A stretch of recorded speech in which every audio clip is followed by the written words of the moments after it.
Hello friends, कैसे हो आप सब। मैं आशा करता हूँ कि आप सभी ठीक होंगे। आप सभी का हमारे यूट्यूब चैनल डिफरेंट क्लासेस में स्वागत है।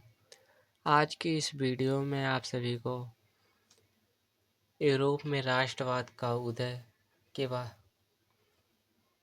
के महत्वपूर्ण बहुविकल्पी प्रश्न, लघु उत्तरीय प्रश्न तथा दीर्घ उत्तरीय प्रश्न बताऊंगा, जो बोर्ड एग्जाम की दृष्टि से बहुत महत्वपूर्ण है। और ये प्रीवियस ईयर के क्वेश्चन हैं जो हर साल आपके बोर्ड एग्जाम में आते रहे हैं पिछले सालों में। तो चलिए हम बिना देरी किए देखते हैं। इससे पहले आप सभी से निवेदन है कि आप सभी वीडियो को लाइक कर दीजिए, चैनल को सब्सक्राइब कर दीजिए अगर नए हो तो चैनल पे, ताकि अगली कोई वीडियो ना हो तो आप तक नोटिफिकेशन जा सके। चलिए देखते हैं। बहुविकल्पी प्रश्न पहले हम देखेंगे, जिसमें पहला प्रश्न है, फ्रांस के गणतंत्र की घोषणा किस वर्ष हुई। फ्रांस में गणतंत्र की घोषणा कब हुई? तो इसका आंसर होगा 1815 ईस्वी। सेकेंड ऑप्शन है 1830 ईस्वी। थर्ड ऑप्शन है 1848 ईस्वी। फोर्थ ऑप्शन है 1871 ईस्वी। तो इसका सही आंसर होगा 1848 ईस्वी, क्योंकि फ्रांस में गणतंत्र की घोषणा 1848 ईस्वी में हुआ था। इसका सही आंसर ये होगा। दूसरा प्रश्न देखते हैं, यंग इटली सोसाइटी का संस्थापक कौन था? गैरीबाल्डी थे, बिस्मार्क थे, काउर थे, मैट्सिनी, जिनको मेजिनी भी कहा जाता था, ये थे। तो हम आप सभी को बता दो कि यंग इटली सोसाइटी का संस्थापक मैथ्सनी जी थे। इसका ऑप्शन फोर्थ सही हो जाएगा, मैथ्सनी। अगला प्रश्न देखते हैं, निम्न में से यह किसका कथन है, जब फ्रांस से छींकता है तो बाकी यूरोप को सर्दी जुकाम हो जाता है। तो यह कथन किसका है कि जब फ्रांस छींकता है तो बाकी यूरोप को सर्दी जुकाम हो जाता है? यह क्वेश्चन प्रीवियस ईयर में कई बार पूछे गए हैं। इसका आंसर होगा मैटरनिक। मैटरनिक ने ही कहा था कि जब फ्रांस छींकता है तो बाकी यूरोप को सर्दी और जुकाम हो जाता है। अगला प्रश्न देखते हैं, फ्रांस की क्रांति कब हुई थी? 1788 ईस्वी में हुई थी, 1789 ईस्वी में हुई थी, 1790 ईस्वी में हुई थी, 1787 ईस्वी में हुई थी।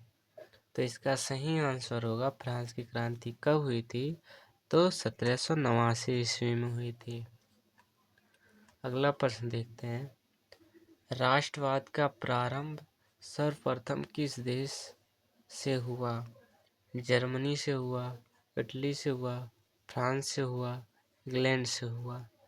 इसका सही आंसर होगा फ्रांस से हुआ। राष्ट्रवाद का प्रारंभ सर्वप्रथम फ्रांस से हुआ।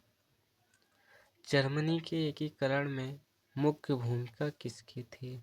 ऑटोन बिस्मार्क थी, विलियम प्रथम की थी, हिटलर की थी, या बिस्मार्क की थी, या मैथ्सिनी की थी?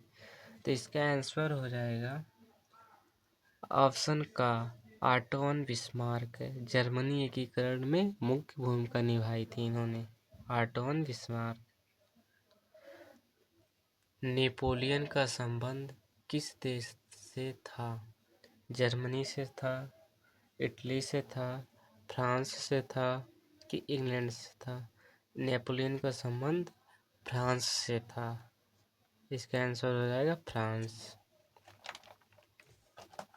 अगला प्रश्न देखते हैं, प्रश्न नंबर 8 है, जर्मनी संस्कृत में ओकोजिस्ट का आशय था। जर्मन संस्कृत में ओकोजिस्ट का आशय था राष्ट्र था, संविधान था, आम जनता था या संसद था? तो इसका सही आंसर होगा ओकोजिस्ट का आ से था, राष्ट्र से था। इसका ऑप्शन का सही हो जाएगा, राष्ट्र। अगला वीडियो, अगला पेज हम देखते हैं।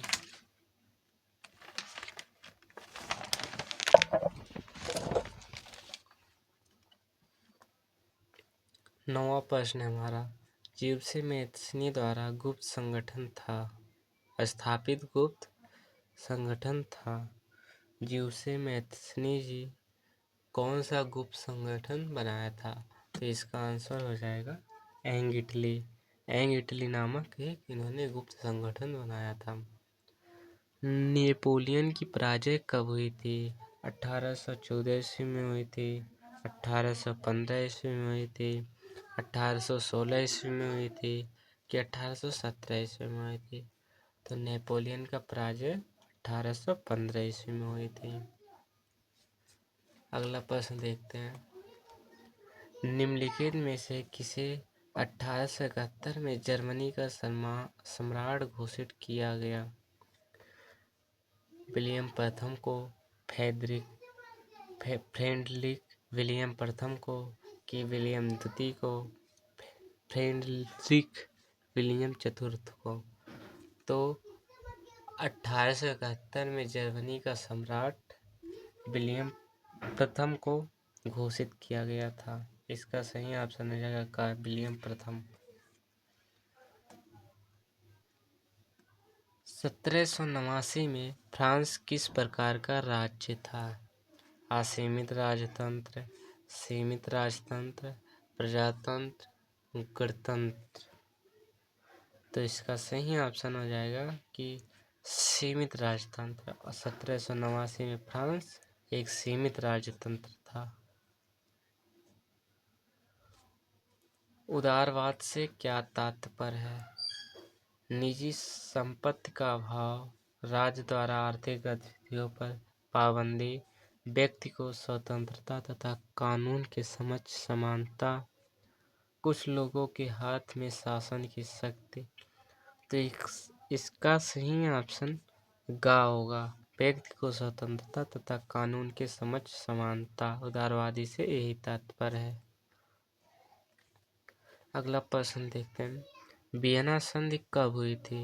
1814 ईस्वी में हुई थी, 1815 ईस्वी में हुई थी, 1816 ईस्वी में हुई थी कि 1817 ईस्वी में हुई थी?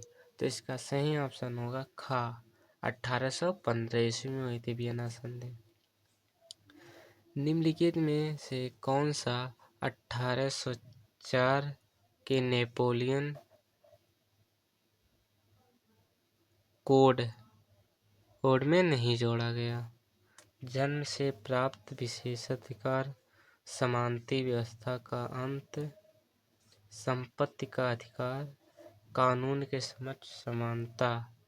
तो इसका ऑप्शन का सही होगा, जन्म से प्राप्त विशेषाधिकार। जो नेपोलियन कोड, जिसे नेपोलियन संहिता भी कहते हैं, उसमें नहीं जोड़ा गया था। इसका ऑप्शन ये पहला सही हो जाएगा। यहाँ तक मैं आशा करता हूँ कि आप सभी को समझ में आ गया होगा। आगे मैं आप सभी को लघु उत्तरीय और दीर्घ उत्तरीय प्रश्न बताऊंगा। उसके सिर्फ मैं प्रश्न बताऊंगा, आंसर मैं आप सभी को PDF में दे दूंगा। चलिए देख लेते हैं महत्वपूर्ण प्रश्न जो आपके हर साल बोर्ड एग्जाम में पूछे गए हैं इस चैप्टर से। तो इसका मैं आप सभी को डिस्क्रिप्शन में नोट्स का लिंक पिन कर दूंगा, जिससे आप PDF डाउनलोड कर सकते हैं। देख लेते हैं कौन से हमारे प्रश्न हैं। पहला प्रश्न है, नेपोलियन कौन था, उसके सुधार क्या थे, उसके सुधारों का क्या प्रभाव पड़ा? यह क्वेश्चन बोर्ड एग्जाम के प्रीवियस ईयर्स में कई बार पूछे गए हैं। ये महत्वपूर्ण प्रश्न है। यूरोप में राष्ट्रवाद के विकास में संस्कृति क्या योगदान था? ये दूसरा प्रश्न है। तीसरा प्रश्न है, जर्मनी के एकीकरण की प्रक्रिया के बारे में एक संक्षिप्त लेख लिखिए। यह भी प्रीवियस ईयर्स में कई बार प्रश्न पूछा गया है। ऑटोवन बिस्मार्क कौन था, वह क्यों प्रसिद्ध था। ये भी क्वेश्चन बोर्ड एग्जाम में कई बार पूछा गया है। आगे हम दीर्घोत्तरीय प्रश्न देखते हैं। दीर्घोत्तरीय प्रश्न में पहला प्रश्न है, फ्रांस की क्रांति कब हुई, उसका मुख्य कारण क्या था। इसमें आपको फ्रांस की क्रांति कब हुई थी ये लिखना है और किस कारण से हुई थी वो लिखना था। दूसरा प्रश्न है, वियना संधि क्या थी, इसके प्रमुख उद्देश्यों और व्यवस्थाओं का वर्णन कीजिए। तीसरा प्रश्न है, इटली के एकीकरण की प्रक्रिया का वर्णन कीजिए। राष्ट्रवाद से क्या तात्पर्य है। यूरोप में राष्ट्रवाद के उदय होने में कौन से परिस्थितियां सहायक हुई। यह प्रश्न बोर्ड एग्जाम में कई बार पूछे गए हैं, इनके आप स्क्रीनशॉट ले सकते हैं। मैं आशा करता हूँ कि आप सभी को प्रश्न अच्छे से समझ में आ गए होंगे। इस चैप्टर का नोट्स मैं आप सभी को इन प्रश्नों का उत्तर भी डिस्क्रिप्शन बॉक्स में लिंक डाल दूँगा, जिससे आप जाके PDF डाउनलोड कर लेंगे। इससे पहले आप वीडियो को लाइक कर दिए, सब्सक्राइब कर दिए, ताकि नेक्स्ट वीडियो बनाओ तो आप तक नोटिफिकेशन जा सके। मिलते हैं नेक्स्ट वीडियो में, तब तक के लिए जय हिंद जय भारत।